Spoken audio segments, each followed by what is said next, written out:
북한이 심야 동시다발적 도발을 감행하면서 9.19 군사 합의를 파기할 시점이 왔다는 목소리가 커지고 있지만 대통령실은 파기 언급을 하지 않고 정지 얘기만 하고 있죠. 이유가 뭘까요? 국방부 출입하는 정치부 권영봉 기자와 알아보겠습니다. 권 기자, 먼저 이 질문부터 드리겠습니다. 북한이 도발을 먼저 해놓고 책임은 우리 측에 돌렸다고요? 네, 그렇습니다. 북한은 우리 측의 군사훈련을 도발의 이유로 들었는데요.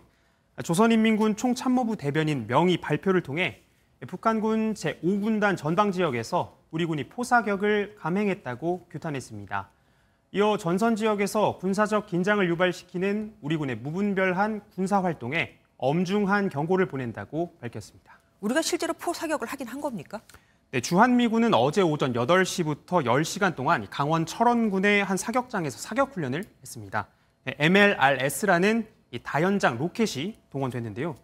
쉽게 말해서 여러 발의 로켓탄을 동시에 쏠 수 있는 무기입니다. 우리 군이 운용하는 다연장 로켓인 천무와 비슷하다고 보시면 됩니다. 그러니까 하긴 했는데 어디까지나 훈련이었다 이거군요. 네, 그렇습니다. 그럼 혹시 북쪽으로 사격 훈련을 한 겁니까? 아닙니다. 북쪽이 아닌 남쪽으로 사격을 했고요. 9.19 군사 합의상으로도 별다른 문제가 없는 정상적인 훈련이었습니다. 군사분계선 5km 이내에선 포병 사격을 할 수 없게 돼 있는데요. 사격 지점이 5km보다 훨씬 이남이기 때문에 9.19 군사합의와는 무관하다는 게 군 당국의 설명입니다.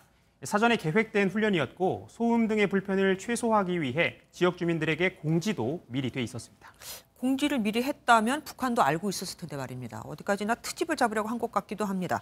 그래도 북한이 군용기까지 동원해서 위협 비행을 한 건 좀 심하지 않습니까? 네, 그렇습니다. 북한 군용기 10여 대는 우리 군이 설정해둔 이 전술 조치선 이남까지 내려왔는데요. 서부 내륙 지역에선 9.19 군사 합의에 따라 설정한 비행금지구역 북방 5km 인근까지, 동부 내륙 지역에선 비행금지구역 북방 7km까지 접근을 했습니다. 서해 지역에선 북방 한계선 북방 12km까지 위협 비행을 하다가 북상을 했습니다. 북한 군용기들의 이러한 위협 비행은 9.19 군사 합의 채택 이후 처음입니다. 그렇다면 9.19 군사 합의도 파기될 수 있는 거 아니겠습니까? 왜 우리만 지키고 있냐는 질문이 많습니다. 네, 그렇습니다. 일단 국내법상으로 이거 파기는 쉽지가 않습니다. 남북관계 발전법을 한번 살펴보겠습니다. 네. 대통령이 필요하다고 판단이 될 경우엔 기간을 정해 남북 합의서의 전부 또는 일부를 정지시킬 수 있다, 이렇게 규정이 되어 있습니다. 9.19 군사 합의도 바로 이 남북 합의서에 포함이 됩니다. 다시 말해서 효력을 정지시킬 수는 있지만 언제부터 언제까지 정지한다는 식으로 기한을 반드시 정해야 한다는 겁니다. 그동안 우리 정부가 먼저 나서 파기나 무효를 선언한 경우는 없는 것으로 알려졌는데요.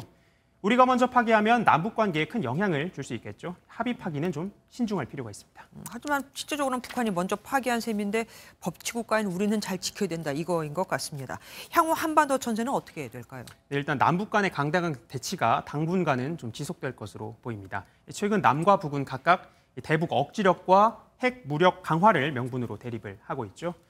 지난해 김정은 북한 국무위원장이 8차 노동당 대회에서 군사 현대화 계획을 지시한 만큼 북한도 쉽게 물러서진 않을 겁니다. 전문가 의견 직접 들어보시죠. 5가지 신종 최신 병기 개발을 지시했기 때문에 그 무기가 완성되기 전까지는 북한은 계속해서 미사일 실험을 할 것입니다. 실험을 해야지 그 무기를 획득할 테니까요. 네, 김 위원장은 중국 당대회를 앞두고 잠시 휴식기에 들어간 것으로 보이는데요. 김 위원장이 참여하지 않아도 군부 차원에서 맞대응은 계속될 전망입니다. 예, 뉴스 추적 지금까지 정치부 권영봉 기자와 함께했습니다. 안녕하세요, 김주하입니다. 공정하고 신속한 MBN 뉴스, 유튜브를 통해서도 만나보실 수 있습니다. 특히 더 많은 뉴스와 라이브를 보고 싶으시다면 오른쪽을 눌러서 구독하시면 됩니다. 어렵지 않죠? 빠르고 정확한 뉴스로 계속 찾아뵙겠습니다. MBN 뉴스를 시청해주신 여러분 고맙습니다.